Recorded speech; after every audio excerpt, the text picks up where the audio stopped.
महोदय, हमारे संविधान निर्माताओं ने इतिहास, देश की संस्कृति तथा देश के लोगों की सुविधा को ही ध्यान में रखकर हिंदी को राजभाषा का स्थान दिया था। इस भावना की अभिव्यक्ति प्रधानमंत्री पंडित जवाहरलाल नेहरू ने 30 जुलाई 1956 को संसद में की थी। उन्होंने स्पष्ट रूप से कहा था, हिंदी को किसी भाषाई ज्येष्ठता के कारण अखिल भारतीय भाषा नहीं बनाया गया, बल्कि इसलिए बनाया गया क्योंकि यह अधिकांश भागों में फैली हुई है। हमारा इतिहास इस बात का गवाह है कि जिस भाषा को राजभाषा का स्थान दिया गया है, वह 13वीं 14वीं शताब्दी से ही देश में उभरने लगी थी। यह भाषा देश के किसी कोने विशेष में नहीं, बल्कि अनेक भागों में धीरे धीरे उभरी। यह अपने समय में भक्त और संत कवियों, व्यापारियों, सैनिकों तथा आम लोगों की बोलचाल की भाषा रही और इसी कारण हिंदी में ग्राह्यता का विलक्षण गुण पैदा हो सका और उसकी समन्वय शक्ति बढ़ सकी। साथ ही उसमें हमेशा लचीलापन भी बना रहा। अपने इन्हीं गुणों के कारण यह भाषा निरंतर आगे बढ़ती गई और अपना रूप निखारती गई। स्वतंत्रता आंदोलन के हमारे नेताओं ने यह बात अनुभव की थी कि यदि उन्हें देश के जन जन तक पहुंचना है तो उसके लिए हिंदी भाषा सबसे उपयुक्त हो सकती है।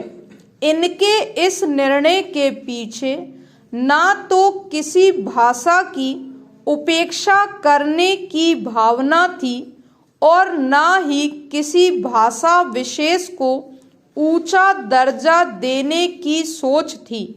उनका उद्देश्य तो केवल एक ऐसी भाषा का सहारा लेना था जिससे वे अपनी बात लोगों तक पहुंचा सकें। ऐसा सोचकर हिंदी भाषा को अपनाने वालों में केवल हिंदी भाषी लोग ही नहीं थे, बल्कि उससे भी कहीं अधिक अहिंदी भाषी लोग थे।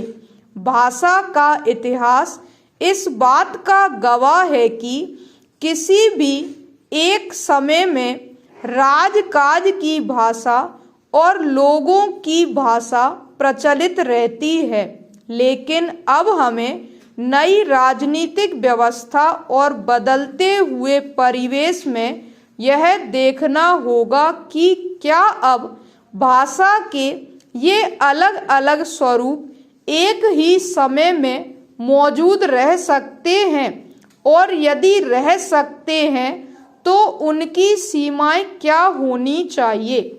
यदि वे एक दूसरे से आदान प्रदान करती हैं तो उनके आदान प्रदान करने की स्थिति क्या होगी।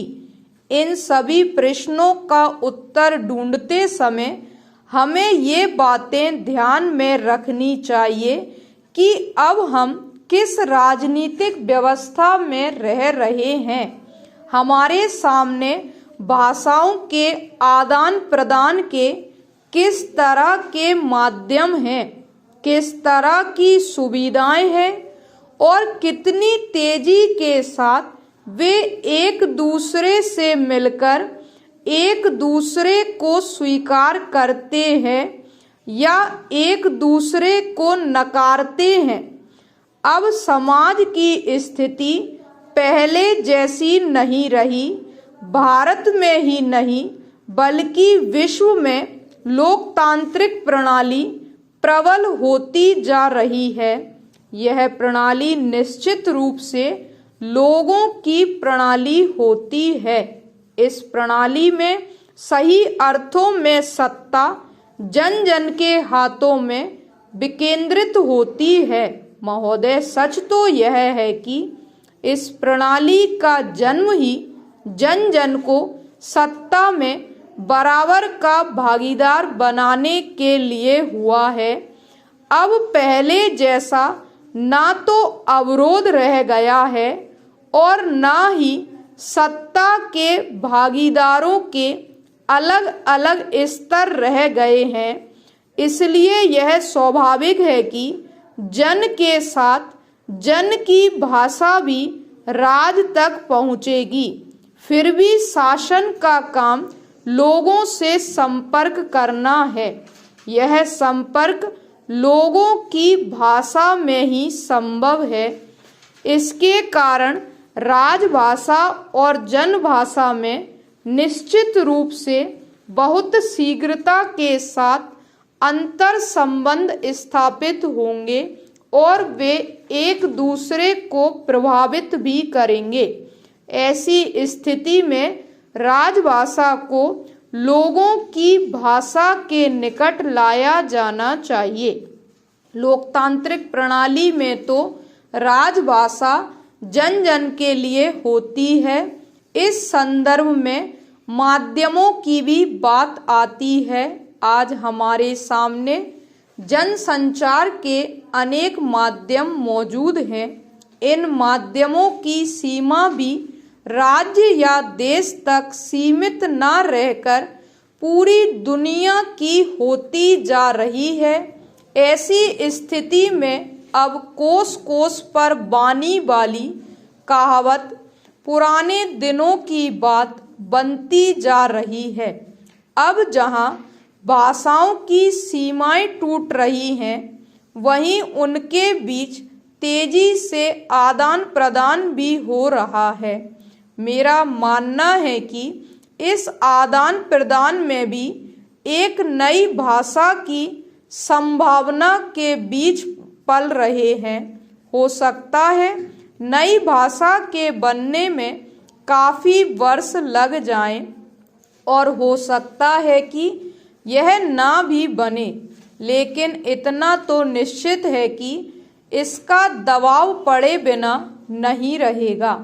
अब हमें देखना यह है कि हम कैसे इन प्रभावों को सकारात्मक रूप में स्वीकार कर पाते, पचा पाते हैं और व्याकरण स्वरूप को बचाते हुए इसके साथ अपना तालमेल बैठा पाते हैं।